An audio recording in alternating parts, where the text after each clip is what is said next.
The impeachment trial in Washington is a classic example of the pettiness that occurs in politics. This sort of childish sniping is usually not as apparent, but has been happening since our founding, with Andrew Johnson impeached for the same reasons. Their motive was to regain power after being marginalized by an election, and were more interested in gaining political advantage than doing what was right for the country. It is surprising the lengths some will go to protect their dishonest agenda. We have three separate but equal branches of government, each believing they are the most important, forgetting we the people decide by election who is in charge. The presidency has the most concentrated power, with Congress always insulting the president by demanding he ask permission before doing anything. They think that we are a democracy, which is a polite way of saying mob rule. No family, business, or government can operate as a democracy, as someone must always be in charge. All these function best as a republic, where the kids can't outvote mom and dad to buy a new car.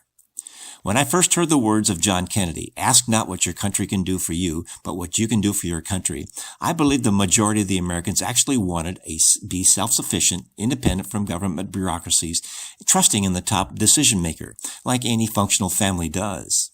Their decisions are hard, but must be made in the best interest of the family, business, or the country. When Lyndon Johnson came along, he did exactly the wrong thing with his war on poverty and his Great Society program. He literally let the kids buy a new car and put America on a slippery slope that created more social programs that never worked, making the richest poor in the world, with the number of families below the poverty line continuing to rise. The temptation to use your taxes to get someone else's vote became standard procedure for most politicians.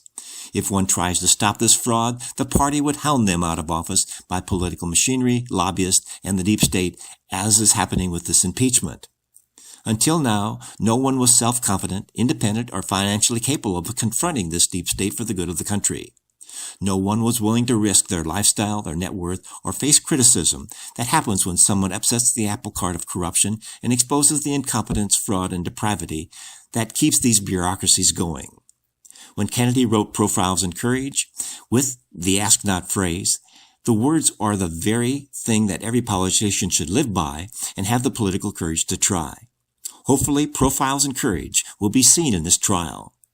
They will stand up for truth, fairness, sustainability, and integrity, realizing their obligation is to confront any attempt at compromising these core values.